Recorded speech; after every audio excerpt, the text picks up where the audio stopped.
11번으로 가보겠습니다. 11번은 행렬의 성질을 묻는 문제인데요. 역대로 항상 이런 일이 벌어졌었습니다. 9월 모의평가에서는 행렬 문제가 그다지 어렵지 않다가 10월 모의고사에서는 행렬 문제가 좀 어려워졌다가 올해 여러분 그 모의고사를 봐보면 알겠지만 행렬의 참거짓 판단 문제가 그렇게 어렵지 않게 출제되었습니다. 9월 모의평가는 워낙에 쉬웠기 때문에 논외로 하고요. 그 전에 있었던 6월이든 그 전인 3월이든 어쨌건 행렬의 참거짓 판단 문제들이 조금 튀는 문제들이 몇 있었지만 그죠? 모의고사나 모의평가에서 몇 있었지만 언제나 역대 수능시험 문제 가보면 그렇게 어려운 문제가 없다 이거야. 즉 무슨 말이냐면 완전히 새로운 여러분이 교과서에서 보도 못한 듣도 보도 못한 어떤 성질을 가지고 여러분을 시험하지 않는다. 이번 모의고사에서도 역시나 그 기조는 유지됐다. 이 말은 올해 수능시험에서도 아마 이렇게 되리라고 예상하고 있습니다. 역대로 교육청 모의고사가 보통 행렬 참거짓 판단 문제를 꽤 어렵게 내왔거든요. 주로 아주 어려운 발레를 가지고 설명해야만 하는 문제들이 있거나 아주 복잡한 식의 계산을 통해서만 답이 나오는 그런 참거짓 문제를 냈었는데 어쨌건 이번 10월은 그렇지 않았다. 올해 수능도 아마 그럴 것이다. 이제 그런 경향 쪽으로 딱 포커스가 맞춰져 있다. 이렇게 생각하시면 되고요. 교과서 수준에 정리하고 그것으로부터 이끌어지는 논리적인 과정만 정확히 여러분이 이해해 주면 되겠다. 이해하시죠? 가봅니다. A, B는 2차 정사각 행렬인데 기억 문제는 너무 쉬워서 그지? 여러분 뭐 누구나 했을 테고 A제곱과 B제곱이 같으니까 A 더하기 B하고 A 빼기 B하고 요렇게 아예 이렇게가 영행렬입니다 조차도 안 되는 거지? 왜냐? 아직은 교환 가능하다는 둥 이런 말이 아무것도 없으니까 이런 식조차도 생각하면 안 돼, 그지? 아무것도 몰라, 틀려. 됐지? 발레 따위에 대해서는 더 이상 염두에 두지 않아도 다 기억. 니은 갑니다. 니은에 가보니 A제곱이 영행렬입니다. 요놈도 여러분 많이 풀었을 주제인데요. 이때에 2 더하기 A 요놈의 역행렬이 존재하느냐 이게 질문이거든. 역행렬 존재에 관한 모든 질문은 이렇게 생각할 수 있죠, 그죠? 그놈과 곱해서 정의에 따라서 그지? 요놈과 곱해진 결과로 단위행렬을 만들 수 있습니까? 이 말이죠? 물론 단위행렬 실수배까지 가능할 텐데 요게 가능하다면 당연히 존재하는 거지. 곱하여 단위행렬을 만들 수 있으면 요놈이 바로 요놈의 2 플러스 A의 역행렬입니다. 그러면 주어진 조건식, 그죠? 이렇게 조건식이 주어진 역행렬 판단 문제는 언제나 주어진 식을 변형하는 것에 지나지 않는다. 그죠? 그러니까 저 A제곱이라고 했던 좌변식을 이런 꼴로 인수분해 나갔다 이 말이거든요. 자, 가봅니다. 좌변에 A의 제곱이 있어야 되잖아, 그치? 그러다면 이게 지금 A 있는 거 보이나요? 아니지, 이렇게 해볼까, 이렇게? 여기 단위행렬, 그치? 단위행렬은 어쨌든 만들어내야 될 테니까, 여기 단위행렬을 살짝 만들어봤으면 이렇게. 그랬더니, 요렇게 곱해서 단위행렬을 제곱인데, 단위행렬의 제곱은 단위행렬이어서, 이건 의미가 있고, 반면에, 그 다음, 요렇게 곱해지면서 A가 나온 거지, 이제. 그 A를 죽여주세요. 어떻게 해요? 요놈하고 살짝 곱해서, 빼기 A를 만들어주시면. 됐지? 결국, 여기까지 해서 현재 우리는 뭘 만든 거냐? 단위행렬을 만들었습니다. 그치? 남아있는 게 요놈 A하고 곱해지면서 마이너스 A의 제곱이 되겠는데 어쨌건 마이너스 A의 제곱이라는 것은 영행렬이니까 그대로 이 식이 통용되었습니다. 이 말이죠? 샥.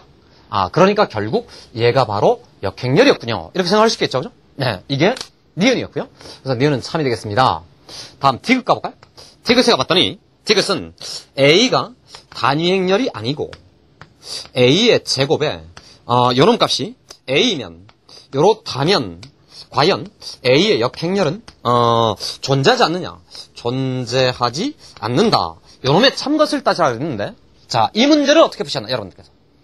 풀이 방법은 두 가지가 있겠습니다. 하나는 요놈식을 바라보고 여기 2차식이니까 말이죠. 케일레밀턴 정리를 동원해서 직접 행렬 A를 몽땅 찾아보는 방법이 한 가지고 또 하나는 완전히 교과서 수준에서 논리적인 방법을 통해서 그냥 한 방에 풀어내는 방법이 있어요. 자, 다시 한번 해볼까요? 케일레밀턴 정리부터 잠깐 해볼까요? 어쨌든 좀 시간이 걸리겠지만 요놈을 가지고 정리를 해보면 A의 제곱에 빼기 A가 영행렬입니다. 됐죠? 행렬에 관한 2차식이 성립하는 중입니다. 그렇다면 이 식을 만족하는 상황이란 총 두 가지 대표적인 상황이라고 그지? A라는 행렬이 만일에 단위 행렬의 실수배라면 해봤어요, 그지?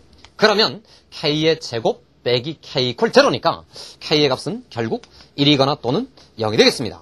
따라서 이 순간 a라는 행렬은 1이 들어가면 단위행렬, 이거나 0이 들어가면 영행렬인데 지금 저기서 밝히기를 a라는 놈이 단위행렬이 아니라니까 이런 경우는 없대. 그러니까 a가 영행렬인가, 그지? 단위행렬의 실수의 꼴로서는 행렬 a가 영행렬일 수밖에 없다, 그지? 그 다음 이런 상황이 첫 번째고요. 두 번째 상황을 잠깐 요약해보면 이제는 단위행렬의 실수배가 아닌 경우인데 단위행렬의 실수배가 아닌 경우라면 어떻게 되지? 그때는 그야말로 케일-해밀턴 정리 여기 성립해서 여기 있는 요 a항의 개수는 a 플러스 d의 부호 반대값, 그지? 그러니까 이런 상황이라면 a 플러스 d로서는 1이 되시고 단위행렬에 원래 실수배가 있어야 되는데, 그지? 단위행렬이 지금 얼마 곱해진 거죠? 여기 단위행렬에는 0이 곱해진 거니까 그래서 AD 마이너스 BC가 0이 되었습니다. 그죠? 그러니까 가능한 모든 행렬들의 상황이 첫 번째의 상황에서는 영행렬일 것이고요. 두 번째 상황으로부터는 이렇게 AD 마이너스 BC가 0인 순간이거든. 그러면 이렇잖아. 영행렬도 역행렬이 없고 이렇게 되면 행렬은 역행렬이 없는 거니까 어쨌건 모든 상황마다마다 A의 역행렬은 존재하지 않습니다. 이렇게 해서 주어진 문제의 답을 이끌어낼 수 있다. 그지? 일일이 완벽하게 다 찾아내면서 그렇게 해서 디귿이 참입니다. 이럴 수 있었겠지만 다시 한번 생각해봐야 되겠지? 이게 이렇지 않습니까? 이런 두 개의 전제 조건을 깔아놓고 부정적 결론에 대하여 판단해봐라는 얘기지 않습니까? 그죠?